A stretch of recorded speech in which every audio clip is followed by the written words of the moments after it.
What's up, people? I hope you are doing all fine in this troubled situation. Now, you have to understand and you have to remember only one thing, that is, humanity has survived through countless natural disasters, invasions, 2 world wars, 1 Holocaust, and we are still standing tall. And trust me, we will survive through this too, but we have to do that together. So, with all that being said, let's come to today's topic. Now, today's topic is very special for me because today I'll be talking about someone who is an inspiration to me, because of whom I have come into the world of photography. I have learned how to edit, I have learned how to take a photo, and that person is Peter McKinnon. I hope many of you already know him. He has the most number of followers in Facebook, Instagram, YouTube, everywhere, you name it, and he is famous there. Now, he has a lot of creative style of editing his photos, and if I try to cover them all, trust me, it will take 2 hours, and you don't want that. So what I'll do today, I'll focus on a particular style of creative editing that he uses most of his time, and that is kind of dark, suspenseful, mysterious type of photo editing, and that has a little bit of bluish tint. Today I'll talk about that photo editing. So without wasting any time, let's go into the computer and see how he does it.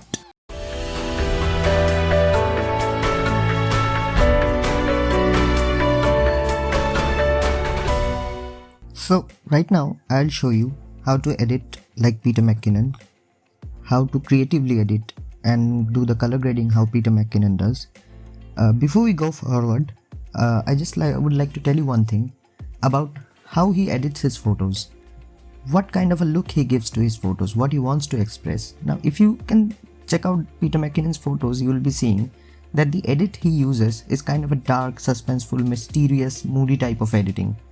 So as it is in the name only, it is a dark type of editing.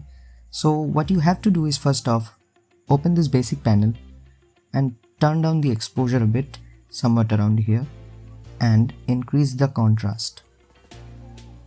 Then turn down the highlights, crush the shadows. I know it goes against the rules, like you cannot crush the shadow, but trust me, when you are editing to give a creative look, then crushing the shadows is perfectly fine. Increase the whites, decrease the blacks somewhat around here. Now what you want to do is increase the clarity so that it has that crystal clear look, and you can also increase the dehaze by something like this, increase the vibrance by something like +6 or 7, and what you need to do is decrease the saturation here, something around -50. Now if you see Peter McKinnon's photos, you'll be seeing that his photos have a blue tint, so you have to use that as well. Give the temperature, turn it towards the blue side, something like that. So it is already getting that blue dark moody look. Close the basic panel. Now you want to come to the HSL panel, choose this color picker, come to this blue color, double click, and first of all change it to hue if you don't have it in hue section, and just turn it towards the cyan side. Then come to the saturation, again click on the blue and dial down the saturation a bit. Great. Now what you have to do is come to the effect panel, give it a bit of a vignette,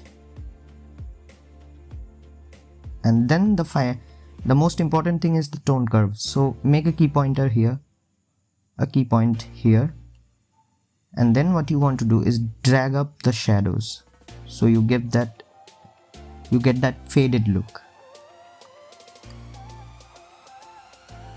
Now the next thing we want to do is come to the split toning section. Now if you see Peter McKinnon's photos, you will be seeing that he has a blue tint in the shadowy part, this part. And split toning's facility is that you have a different coloring option at the shadow as well as a different coloring option in the highlights or the bright parts. So what you want to do is click here, give this blue, you can turn down the saturation from here, then click on the highlights and give that classic orange and cyan look. Now you can change the balance as well. if you want more highlights or more shadow. I want more shadow, something like this, and that's perfect. So it took around 2 minutes for me to edit like him. It's not perfectly like him, but you can take the influence from here. So it was looking something like this before, and now it is looking like this, dark, moody type of editing. Now let's show you the next example with this photo, the basic mountain shot. So again, turn the temperature towards left or towards the colder side, decrease the exposure, increase the contrast, decrease the highlights again, crush the shadows a bit, increase the whites and decrease the blacks. Do not decrease it so much that you cannot see anything on those shadows. Keep a little bit of clarity there. Increase the clarity, something like plus 53. Increase the dehaze for plus 6 or 7 again. Increase the vibrance for plus 6 or 7. Again, you want to desaturate the entire photo by something like plus 60 here. So this is your basic section. Then come to the HSL as well. Choose this color picker, change it to hue and give it that cyan look. Now you want to decrease the saturation and the sky, so you do that. Done for the HSL panel. Then what you want to do is come to the effect, give it a bit of a vignette. Then what you want to do is tone curve again, make a key point here, make a key pointer here. Again, turn up the shadows for that faded look. And then at the end, what you want to do is come to the split toning again, give that blue tint to the shadows,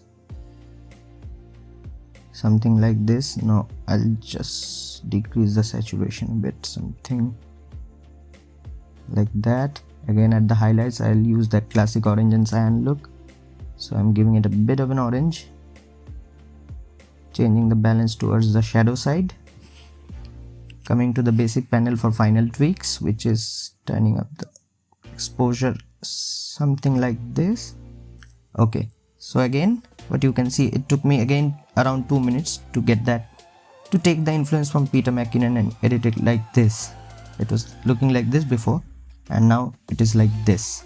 Okay, so now you know how he edits his photo, one kind of editing, and if the video goes well, I'll talk about many other type of editing he does as well. So if you have understood one thing, that his photos are kind of dark, it has a mystery in it, and the color correction, like color grading, is kind of cinematic, dramatic effect he gives. At the end of the day, I'd like to tell you one thing, that if you are a beginner photographer or an amateur photographer, then copying someone's editing style is perfectly fine. If it works for you, it works for me. But if you want to go pro here, if you want people to notice you, people to recognize your work by just looking at it once, then I'm afraid you have to make your own creative signature. You have to give your own creativity. Now at the beginning, you can follow, you can take influence from Peter's work, but as you go along this road, you have to develop your own creative styling, because that is what is going to make you famous. So that will be all for today. If the video helps you in any way, please hit the like button and subscribe, because more knowledge is on the way. This is Shubho signing out.